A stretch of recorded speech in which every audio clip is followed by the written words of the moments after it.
We did boneless wings. Heated rivalry.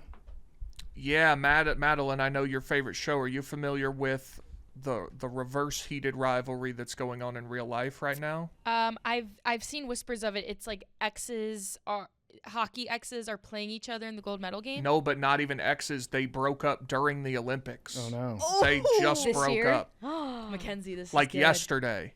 And they're Oh my God. so Did they they're- break up for the game? Well, if you'll Maybe they're on a notice, break. if you'll take a look in your screen, Yeah. there is parentheses that says T is calling that this is fake for promo. Yes. Wait, so it's I can see that. an American woman and a Canadian woman That's correct. who were dating on their respective hockey teams who broke up Reportedly, yes. reportedly. This what post- are their names? This Do we have post their has been names? deleted.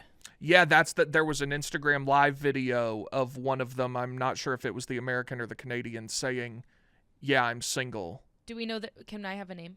That'd be great if you could find them.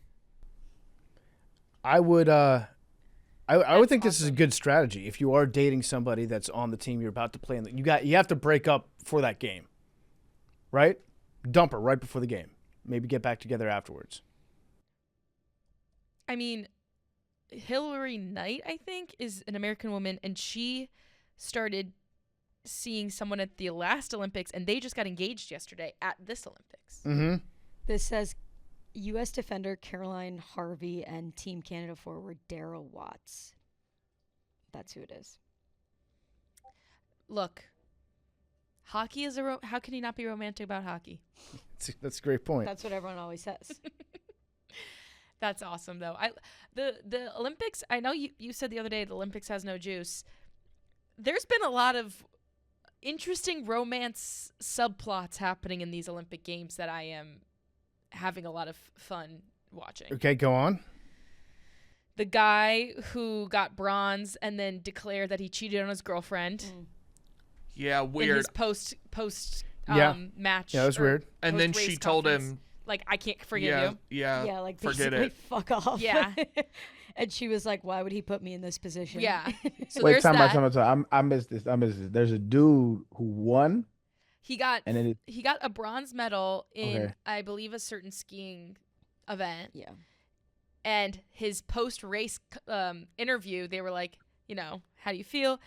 And he basically used that time to say, I made the biggest mistake of my life last week. I cheated on my girlfriend, and I'm so sorry. I would do anything to get her back, and kept talking about it at his press conference. And then the girlfriend, she basically made a statement. She was anonymous, but she made a statement being like, what you did is unforgivable, and you have now put me in this insane position where you have just thrown this dirty laundry out there for the world. Mm-hmm. So that happened. wow. Breezy Johnson, who is the number one skier from the U.S., she got engaged after one of her runs, on the bottom of a run. Like I said, the two women got engaged yesterday who started dating at the last Olympics. This heated rivalry thing. Then there's a lot there. Not two Olympians, but Chloe Kim and Myles Garrett have been a treat to watch. Mm-hmm. And he was wearing her face on a shirt. I think that's great. The Winter Olympics have been very, very romantic, I think. Logan Paul. I noticed you skipped one. Oh, Jake Paul and Or, yeah, Juta? Jake Paul. Well, yeah, them too. I look, I don't like Jake Paul, but them too. They're a part of this in terms of, I think Myles Garrett is a superior partner. But either way, Juta, she won gold. Jake Paul had a crying fit in the stands. I think there's a lot of romance in the games, I think, and that brings people together. And then Michaela Schifrin, who's another American women's skier. Yep. She's engaged to I want to say Swedish or Norwegian, one of those countries, a skier in his own right as well. So I think it's just interesting how many romances play out on the world stage like that. I think if you are a dominant athlete at a niche sport, you spend a lot of your time around other dominant athletes at their niche sports because your main events are usually at the same places. Right. You probably train in the same climates, communities. Oh, Madison Chalk and Evan Bates, they're ice skaters who are married, the American ice skaters who are married. They've been partners for 16 years, and for like the first 11 years, they were completely platonic. And then he like admitted he was in love with her, and now they're married. What a moment that must have been. Mhm. I have to know how he. Is that the one that the documentary is out? Yes. Yeah. And he you said can, like watch it. They he talk said about it. I think he like blurted out "I love you" after one of their performances, and he was like, "Well, I've done it now, haven't I?" And then she was like, I don't know. And then she was like, "Wait a second, maybe I do love you too." And now they're married. I don't want to put this on them if it's not correct. Are they the ones that stunk it up? They're the ones that got silver, and France won, and it was like a. They're in love though, Big But T. but they they won were, the real they didn't gold stink it up. medal. They didn't stink it up. but they The messed judges- up more than they were. Like they were supposed to be unbeatable, and they lost. No, that's the quad god I think you're referring to. These people. Is he a figure skater? Yes. Yeah. Oh, He's- maybe. Is he yes. American? Yes. I'm pretty. Yeah, there was an American figure skater who was supposed to be unbeatable and stunk. That's the quad That god. was- That's yeah. Ilya Malinin. Okay. Yes. And Amber Glenn, who is a female women's figure skater from America, she also had a less than satisfactory performance yesterday. But Madison Chalk and Evan Bates, they got silver to a French team that also has icky romantic pasts, possibly. And then they're married. Okay. But I think a lot of those ice dancer like pairs are I want to go back though. sexually charged. I want to go back to the duo that was together for 11 years professionally Yeah. before the guy said anything about it. Because I Yeah. would have to imagine that in that scenario, divulging your long-held love for your partner is you probably have a conversion rate of about like 1% on those types of stories, right? Oh, I feel like it'd be higher. You think? You don't think? I feel like it would be more of a progress. Like if you guys were attracted to each other, you would have at least dabbled at some point in the past, right? Yeah. Let's say two people they're young, elite athletes, they're both early 20s, and they're attracted to each other.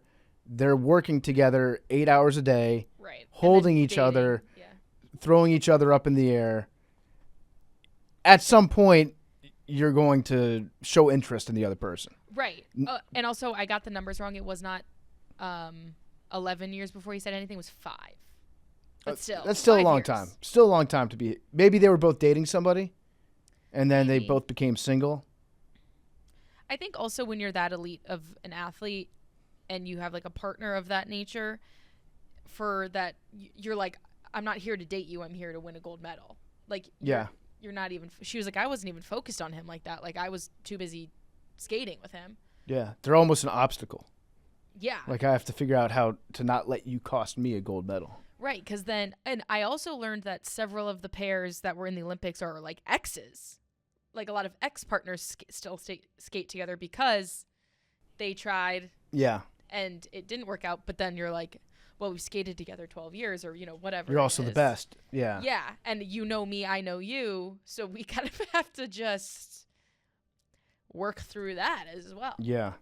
I would think it'd be the worst setup if that's your husband or wife and you're just watching them be intimately intertwined with someone else. What would be the worst sport for you to watch your significant other participate in? That's up there. Ice dancing, figure skating? Because there's not that many sports that are like co-ed partnership like that. Yeah. That's got to be high up there.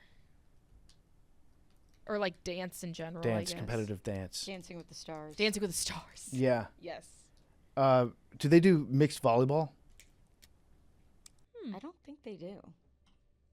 Now that I think I about it. don't know. I think they do. I don't know about in a winter. Definitely not a winter, Well, right? no. But Do they in do summer, combined I think beach they do. volleyball? Because after every point in volleyball, it's like mandatory that you get together and everyone just hits each other's butt. Yeah. Okay, good job. Here's your butt. Okay, cool. Next point. I don't know if they do it like I don't think they do combined. professionally. Yeah, no. Yeah, it's just your It's just like co-ed, like Yeah. beer league. recreational. But in the Olympics, it is not combined sport. It's single-gendered. What's going on with this this USA/Chinese skier, Oh, Eileen Gu? Eileen Gu? I remember learning about her 4 years ago, and then I banished her to a part of my brain that I only access during the Winter Olympics. And so I'm trying to bring her back. If I remember, she's a traitor. Yes, I believe that's what you would call her in this scenario. She was born and raised American, Chinese American, goes to Stanford, grew up, I believe, in California, a free skier, and I don't know, would it be abjected and is skiing for China? What's the difference? Like abject, defected? Or defected, yeah. Maybe that's, yeah. And is skiing for China instead of America, even though she was born and raised in America, goes to school in America. I believe her parents are immigrants. Right. And, yeah, chooses to So she ski for the Chinese. She competed for the United States at the World Cup in 2018, 2019. Okay. She's also 22, like now, so she's young. Yeah. So 8 years ago, she was 14, 15. No disrespect to this young woman, and this is more soccer than anything else that I want this to happen in. But her specific, so she competed for the United States and is now with China. Banned, done. You get one country, and it has, and I would prefer it's the country you're born in. This, because soccer's the worst about this. Yeah. I mean, France, how many of the French soccer team are from France? Like 3 or 4 of them? I would very much like it if Messi were to defect to the United States. I mean, he lives here. He lives here. He's as American as some of the other guys. It should you get to play for the country where you were born, and that's that. What do you think about now, like, you got some sports like baseball in the Olympics, and God bless the Italians. They don't have a lot of, native homegrown Italians. Then don't play baseball. What about some of the guys that are in Major League Baseball? They're not Italian. That might have an Italian grandfather. No, you get to play where you were born. What about Jake Malasek? You get to play for the country you're from. So what should happen to a guy like Jake Malasek? Yeah.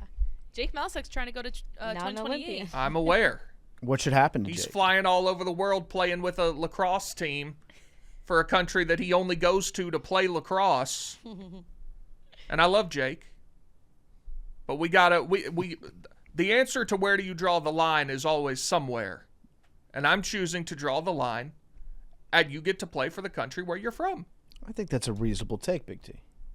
Because now we get into these situations where, oh, well, my mother's father is Canadian, so, whatever. Yeah, if you just want to be in the Olympics and you might not have the ability.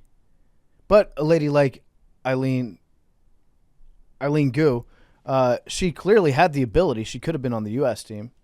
She was. She was on the U.S. And she is. I'm getting a notification. She just won a silver medal. That's a shame. Yeah. That's a shame that she got the silver.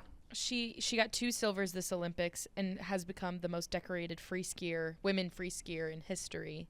And I believe British reporter asked her, "Do you view this Olympics as 2 golds lost or 2 silvers won?" And she was like, "What the fuck, dude?" Great question. That's a 2 silver great medals. question. That's a fantastic She was question. like, "I am the most decorated free skier in women's history, and you're gonna ask me if I just lost 2 golds after I earned 2 silvers?" Yep. That's how you do the media.